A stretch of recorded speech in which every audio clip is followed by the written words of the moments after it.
We have always been afraid of the dark. Ancient ancestors of mankind built fires to chase the shadows away, to keep the thick, black mystery of night from encroaching on their fragile little homes, with all of the teeth and claws it hid within its depths. From the time we were small children, we knew to be nervous when the lights went out. We beg our parents to leave the hall light on, or plug in a nightlight, praying that a tiny sliver of illumination will protect us from the monsters we just know are salivating beneath the bed, scratching against the closet door, waiting for us to close our eyes. We pull the blankets tight over our heads, heating the air with our panicked breaths, and reminding ourselves that the shadow in the corner of the room was just a rocking chair or a coat rack. We pretend it's the truth. But there's a reason we fear the darkness as much as we do. It's inherent. It's a memory passed down from generation to generation, ever since we first learned how to scream. As adults, we try to tell ourselves we've outgrown those childish fears and night terrors. We know better now, but you still run up the darkened staircase as if something's chasing you, and your heart jumps into your throat when you hear a sound after midnight. Call it El Cucuy, the Clud, the Boogeyman, or 1,000 other names. We all know there is something lurking in the dark, and it knows us too. D-Class 080-1 was pulled from his cell one afternoon and brought to a containment chamber. He knew the drill by now.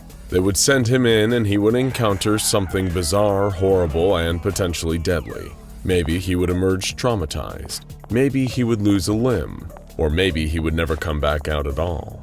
A security guard opened the door and instructed him to enter. It wasn't an ideal situation, but he really didn't have much of a choice.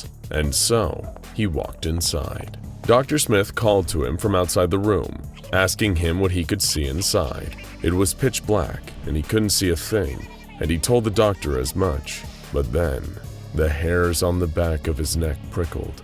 A chill rippled down his spine. He had the distinct feeling that something was looking right at him, watching, waiting. "Did you just let something in here?" he asked. It feels like something's watching me." "No, D-080-1, Dr. Smith responded. "We did not let anything into the room." The man's hands were shaking, and he could feel sweat beading on his forehead. That couldn't be true. He wasn't alone in there. There, in the corner, there was a black mass, large and somehow even darker than the rest of the room. He could feel its eyes on his, boring into him. His heart thudded in his chest, and he felt like he might be sick. He tried to take a step back, but his ankle folded under him and he collapsed onto the floor. "What do you see?" Dr. Smith asked. The man struggled to find the words. The giant blackness.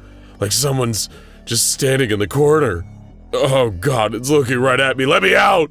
He climbed to his feet and he felt his way along the wall until he reached the door and began to pound against it with his fists. The doctor refused to let him out until he described the being's appearance. It looks like a figure hunched in the corner." "Is it human?" Dr. Smith asked. Though he knew it was too dark for the doctor to see, he shook his head. No, it's too big to be a human. It's still looking at me, Doc, still staring." Though he should have had adrenaline pumping through his body, he felt suddenly sleepy, almost unable to keep his eyes open. "Move closer to it," Dr. Smith ordered. The D-Class obeyed, though he swayed on his feet as he walked. "Its eyes look like paper, just staring at me. It wants me to do something." At this point, he fell to the ground again, suddenly silent. Dr. Smith called out to him again and again, but the man did not respond. When the research team opened the containment chamber several minutes later, D-080-1 was gone. He was lost to the thing that waits for us in the dark. He was lost to SCP-080. This was the first in a series of tests that a Foundation research team, headed by Dr. Smith, performed in order to better understand this shadowy figure and determine whether or not it has a physical body of any kind. When the results were determined to be unsatisfactory, another experiment was conducted. A woman referred to as D-080-2 was selected and sent into the room. This time they would attempt to have the D-Class touch the entity. Upon entering the chamber, D-080-2 remarked on how dark it was, and how difficult it was to see anything inside. After several minutes, however, she noticed something standing in the room. When prompted, the only descriptor she could give was that the entity had 2 eyes. Dr. Smith asked her to approach the entity and report any changes. As she got closer, she became increasingly drowsy and exhausted. When she reached out to touch SCP-080, she went quiet and did not respond to any additional questions. She was found asleep in the corner of the containment room and was immediately examined by medical staff. No adverse physical effects were found, and an interview was conducted to determine if there was any residual psychological impact. In her interview, D-080-2 was noticeably distant. Her expression and tone of voice both described as spaced out. When asked about her encounter with the entity, she became increasingly upset and began to hyperventilate. She screamed, "It just stared and stared, not moving, but I felt something. I was on the floor and they were all over me. They're here. No, they're trying to take me away back to that thing. I won't go back. You can't make me go back in there." At this point, she lunged across the table and attempted to attack Dr. Smith. She was removed from the interview room and later terminated. A third experiment was conducted using a man referred to as D-080-3.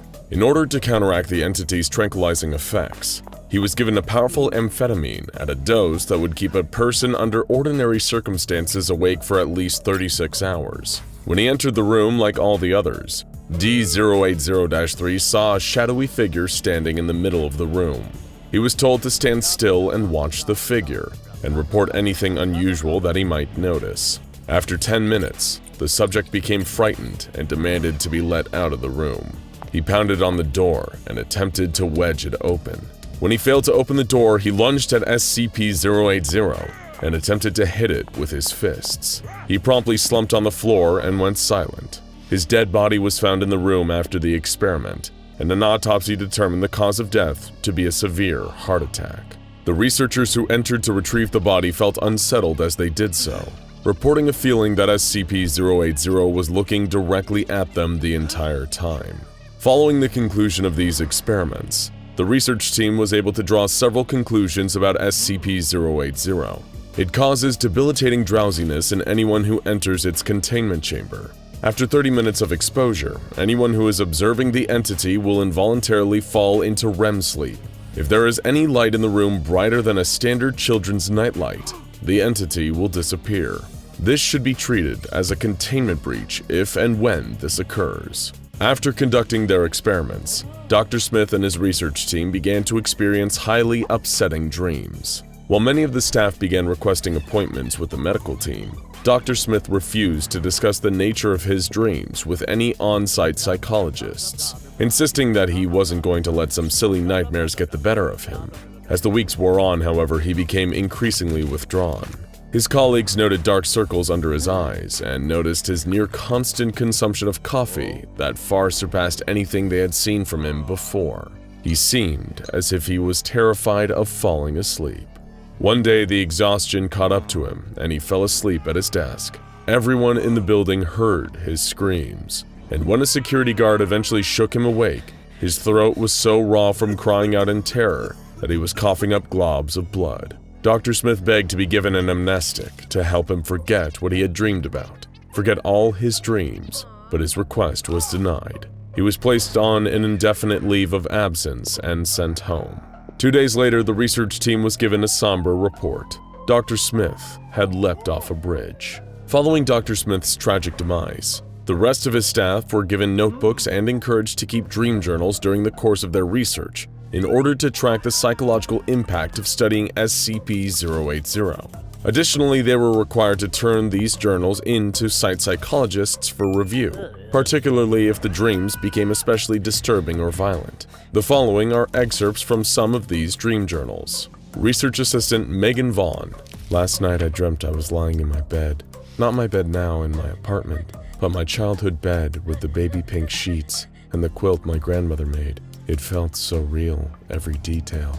My dollhouse in the corner, my big teddy bear, my tea set, and my closet. I was lying on my side with my head facing my closet. I used to be so scared of that closet.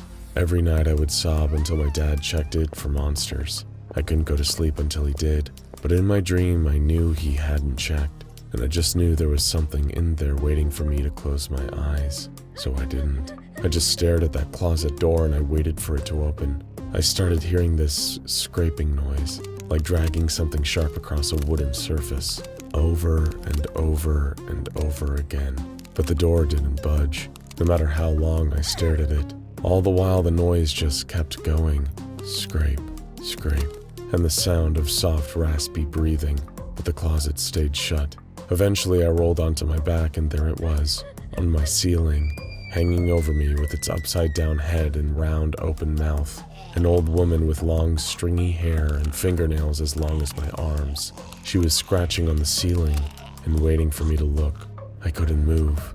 I could just stare up at her as she took two of those long, long fingernails and slowly inched them towards my eyes. And then I woke up. I'm scared if I go back to sleep, she'll pick up right where she left off. Dr. Owen Coley. I'm swimming in my family's pond and it's a beautiful sunny day outside. I can feel the sun's heat on my skin and the crisp cold water cooling it every time I dip under the surface. I decide to swim down towards the bottom and dive for rocks, and when I come back up, suddenly it's dark. It's the middle of the night and the water doesn't look so clear anymore. I can't see the bottom. I can't see anything around me at all, and I feel something slither against my leg. I kick it away, but I just feel something else on my other side, slimy and quick. I can't see it, but I can feel that it's much bigger than me. So I start swimming towards the edge, trying to get out before something worse happens. And I feel this sharp pain, like 100 needles stabbing into my back. And it hurts so bad I see red, but I keep swimming. I reach the edge and I try to pull myself out, but I can't. There's something on me. It's so heavy I can't get out. I look over my shoulder and I can now make it out. It's the biggest leech I've ever seen, and it's latched onto me. I can see it pulsing, swallowing. It's draining me. And I feel so weak all of a sudden, dizzy, and I look down at my hands and they're shriveling up right there, my fingers pruning as I feel the blood being pulled out of me. My vision blurs up and my head tips back and I'm sinking down into the water as the leech keeps sucking. Pulls down into the muck at the bottom and everything just goes dark. Researcher Kathy Levine. Okay, in my dream I was in my old house back when I lived out in the woods. No cell reception and no neighbors. I was in the shower washing my hair, I think. It's so hard to remember the details. I don't remember the details of dreams very well, but I'll do my best. This part I do remember. I heard this sound like footsteps coming from the floor above me. That quiet thudding sound coming down through the ceiling. I turned off the water to listen better, and there it was again. Definitely footsteps. Someone was in my house. I threw on my clothes and I slowly snuck out of the bathroom and I made my way to the front door. I don't know why, I just knew I needed to get out of there. Just when I opened it, I heard the footsteps behind me and I turned around and there was this man there. Huge, like 7 feet tall, massive tangled beard, wild eyes, and holding an axe. We stared at each other for a long time and he just smiled, like he was so sure he was going to kill me and have a lovely time doing it. I ran out of the house and into the woods and I could hear him coming after me. Branches hit me in the face and cut up my arms as I ran, and I just knew I had to get away. But then I started to get that feeling you get when you run in dreams, like your legs don't work, like you're pushing through water. I was running as fast as I could, but I wasn't going forward at all. And then I felt a hand grabbing my hair, yanking my head back, and the blade of the axe slicing across my cheek. He whispered in my ear, and his breath smelled like rotting flesh. And I'll never forget this next part. He said, "We're not done playing yet. I'm gonna take you apart in tiny pieces and save your head for last." Dr. Robert Gray. I was sitting on the couch next to my wife. We were watching television. I turned to ask her a question and she was staring at me with these dilated pupils so big her eyes looked all black. And then she opened her mouth to speak to me, I thought. But it got wider and had no teeth, just this expanding tunnel of pink flesh that started to suck me inside until my head disappeared into her mouth and I began to suffocate. I haven't been able to look my wife in the eye all day today.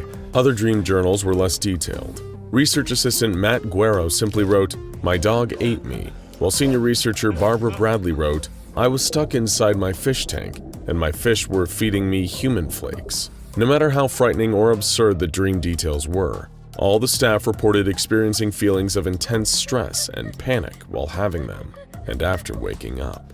SCP-080 is contained in a 4-meter by 4-meter room with a small antechamber on the south wall, providing researchers with access to the space. On the other side of the north wall, there is an observation room where researchers can view the containment room through a window. The window is outfitted with thin blackout curtains, which release when the observation room door has fully closed. No one may attempt to remove SCP-080 from its containment at any time under any circumstances. No light sources may be brought into the room, and no more than one 7-watt incandescent light bulb may be lit inside. Additionally, no objects may be brought into the room that can be used to hide SCP-080 in any way.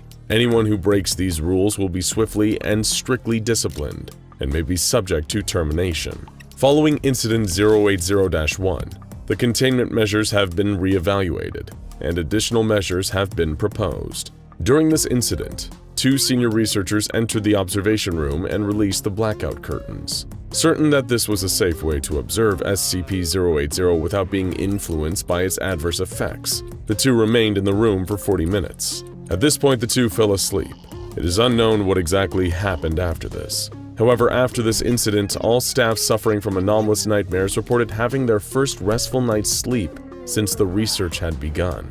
It was as if the entity's appetite had been temporarily sated, and it had released the rest of the team from its influence. In light of Incident 080-1, a member of the research team suggested that a D-Class be left in SCP-080's room once a month in order to feed it, and protect the rest of the team from psychological harm. After some debate and opposition from the Ethics Committee, this proposal was approved by the O5 Council. Now the entity is kept on a regular feeding schedule, and the staff's dream journals have been relatively uneventful ever since. It turns out that sometimes the price for a good night's sleep is just a little bit of human sacrifice. Now go check out Waldo Finds You, SCP-4885 Find Him, and The Secret at the Bottom of SCP-087 Explained for more anomalies of a truly nightmarish nature.